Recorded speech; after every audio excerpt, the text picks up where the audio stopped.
Segunda parte de Retas Brasil, Rabino Shmuel, Chumash, o dia da quarta-feira, quarta parte da Parashá Ki-Tetzei, Dvarim, Deuteronômio, capítulo 23, a partir do versículo 8. Estamos no assunto de falar de nações com as quais um israelita ou uma israelita, quer dizer, na verdade, uma mulher israelita não poderia casar.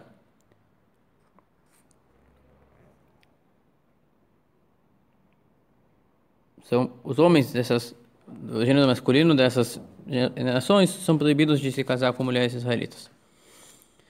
Então falamos ontem que Amon e Moav não podemos casar com eles.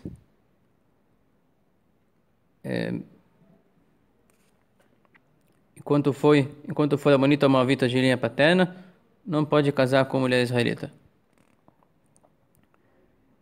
E agora continua o assunto dos povos Edom e Moav. Edom somos descendentes de Esaú. Edom e Mitzrayim, melhor. Edom e Egito. O que o descendente de Esaú fez para Israel? Quando eles estavam caminhando para Israel, não aceitaram que os israelitas cortassem caminho dentro do seu território. Eles ameaçaram a guerra, dizendo: vocês têm poder de reza e nós temos o poder das armas que nós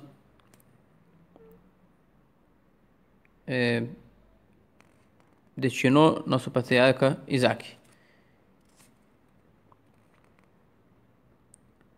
O poder de Jacó é com reza, o poder de Esaú e de Edom é com espada. E o Egito jogaram nossos primogênitos do rio e mataram, escravizaram muitos de nós.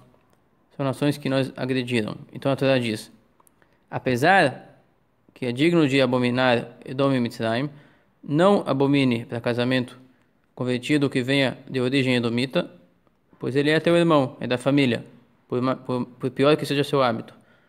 No passado, se ele se converter, pode ele, o convertido edomita, casar com mulher israelita.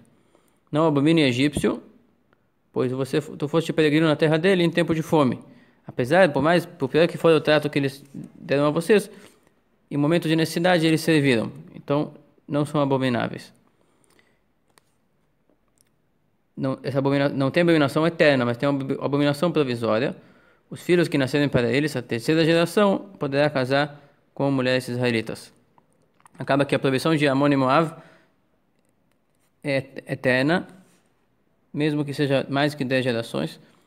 E Edom e Mitzrayim são apenas 3 gerações primeiras depois da conversão que são proibidas de se casar com mulheres israelitas. E demais nações, logo ao se converter, pode qualquer judeu casar-se com eles, salvo os Kohanim, que tem uma restrição. Mas o israelita comum e o levita podia casar com convertidos. Daqui ensina o Rashi que a pessoa que faz o homem pecar lhe agride pior do que aquele que lhe mata. Que aquele que lhe mata fisicamente lhe tira apenas desse mundo. E aquele que lhe faz pecar lhe causa uma condenação que lhe tira desse mundo e também do benefício do mundo vindouro ele fica retirado.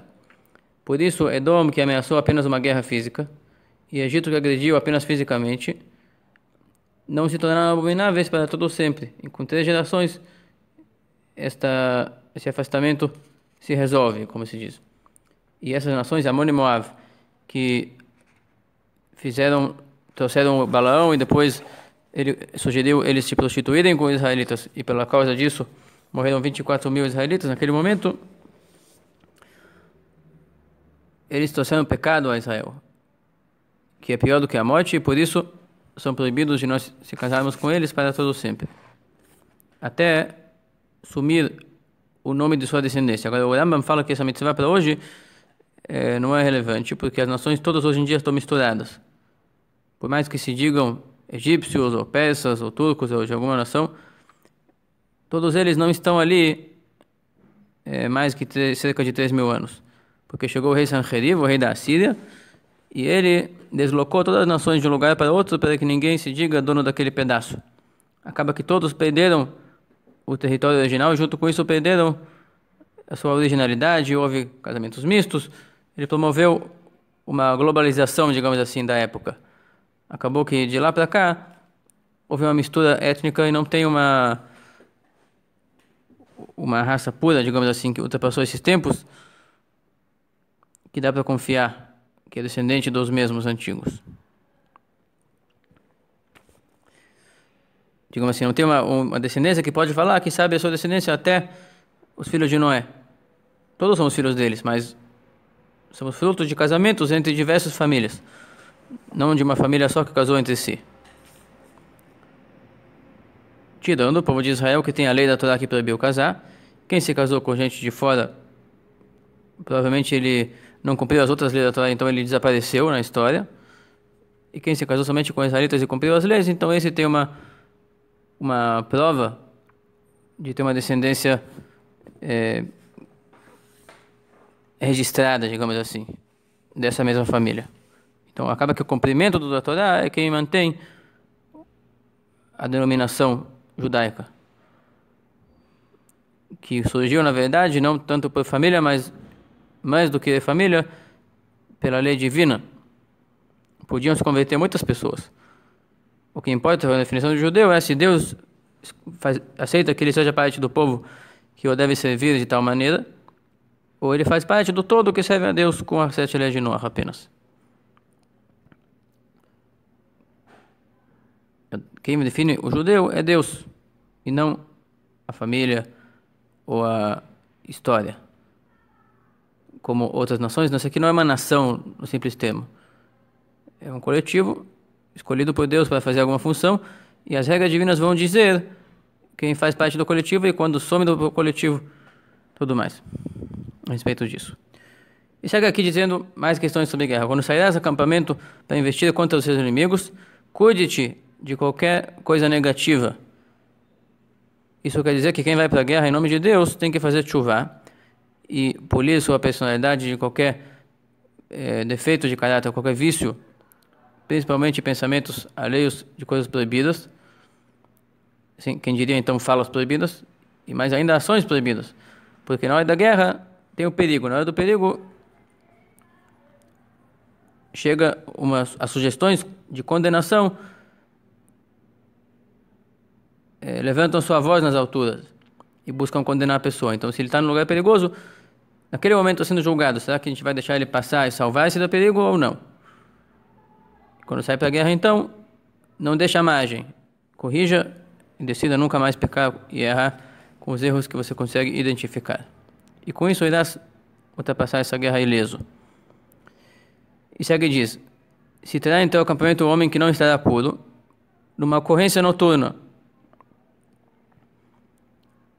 que é comum que as pessoas transmitem sêmen sem querer durante o sono. Então eles ficam impuros, impureza de sêmen. Ele deverá sair para fora do acampamento da Shekhinah, da presença divina, e não entrar dentro do acampamento. Com isso, ele não pode ficar em 2 acampamentos, não dentro da tenda da comunhão, ou do templo em Jerusalém, e também não dentro de Machane Leviá, do monte do templo, que é similar ao acampamento da tribo de Levi no deserto. Mas no 3º acampamento, que é o acampamento de Israel, ele pode ficar. Só não no templo e no acampamento de Levi na volta dele. No tabernáculo e no acampamento de Levi, o acampamento interno. E antes do anoitecer daquele dia, ele deverá se banhar nas águas purificadoras de uma mikveh, de um banho ritual. E quando o sol se pôr, ele estará puro e poderá entrar para dentro desses acampamentos de Shekhinah. Agora, quanto à limpeza, você deverá definir um espaço em algum lado fora do acampamento, onde sairá a pessoa que precisará se evacuar. É uma lei de estabelecer um banheiro público, digamos assim, onde não havia todo o hábito atual de ter banheiros em cada lugar, um local para se evacuar. E junto com as tuas armas deverá manter uma pá. Quando precisará sair para se evacuar, escava um buraco e cubra. Use a pá para cobrir as fezes que restaram. Aqui é uma lei que mantém uma higiene elementar. E segue e diz: pois o motivo disso não somente para a tua saúde, mas para respeitar a Deus que está nesse acampamento, que não pode ser um acampamento sujo ou mal cheiroso. Pois até o teu Deus está caminhando dentro do teu acampamento para te salvar, para entregar teus inimigos diante de ti. Então o teu acampamento deverá ser distinto em limpeza, que não seja visto em ti, que Deus não veja em ti nenhum defeito, nenhuma coisa imprópria que poderá causar ele deixar de te beneficiar. Por isso, deixa o acampamento digno da presença divina, permitindo a bênção continuar. Segue uma lei diferente e diz: não entregue um escravo foragido para seu dono. No momento que ele busca se salvar, contigo, da mão do seu dono.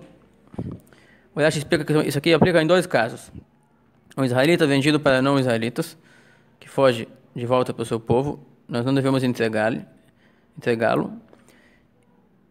E mesmo um escravo cananita, que para ser escravo de israelita tem que se converter, que é escravizado pelo judeu fora de Israel. Se ele fugiu de fora de Israel para dentro de Israel, também não deverá ser entregue para o seu amo judeu que mora no estrangeiro. Contigo ele residirá no teu meio, no local que ele escolher, não é tuas cidades, onde for bom para ele, e não o agrida, nem verbalmente. E segue e diz: que não haja nenhuma mulher destinada à prostituição no meio das filhas de Israel, que não haja nenhum homem destinado à prostituição masculina no meio dos filhos de Israel. Não traga como oferenda para Deus uma ovelha, um cordeiro, que serviu como moeda de troca por prostituição, ou moeda de troca na venda de um cão. Nesses dois tipos de trocas, a ovelha ou o cordeiro ficam proibidos pela oferenda. E não dá para pagar com eles nenhum juramento a Deus, pois a abominação do Eterno são os dois tipos duas situações de carneiro desse tipo, ou de cordeiro, são impróprios para a oferenda. São leis variadas hoje. Então segue e diz aqui: não cobrarás ao teu irmão juros crescentes, seja em moedas de prata, seja em frutos que são emprestados e depois cobrado mais do que foi dado no início, juros de qualquer coisa que cresce a dívida. Ao estrangeiro cobrarás juros, e ao teu irmão não cobrarás juros, para que te abençoará o Eterno teu Deus em todo investimento onde tua mão se estende, sobre a terra que você vem para herdar.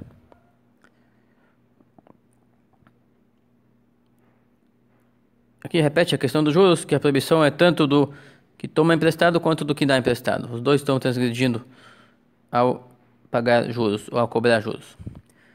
Ao jurar um juramento para o Eterno teu Deus, não atrase de pagá-lo. Qual é o atraso máximo? Disseram os sábios que temos 3 festas por ano para visitar o templo, e a pessoa que fez o juramento, se passar 3 visitas no templo e ele não pagou, transgrediu essa proibição de atrasar. Pois o Eterno irá te cobrar essa oferenda de ti, e se houver atraso, tu terás uma carga de pecado.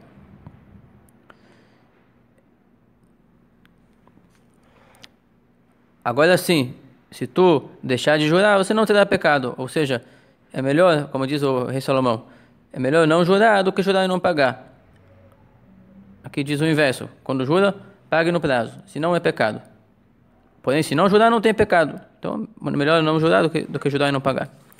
Aquilo que sair da sua boca, cuide de cumprir, exatamente como prometeste ao Eterno teu Deus, a doação que falaste em tua boca. Até aqui o Romash desta quarta-feira.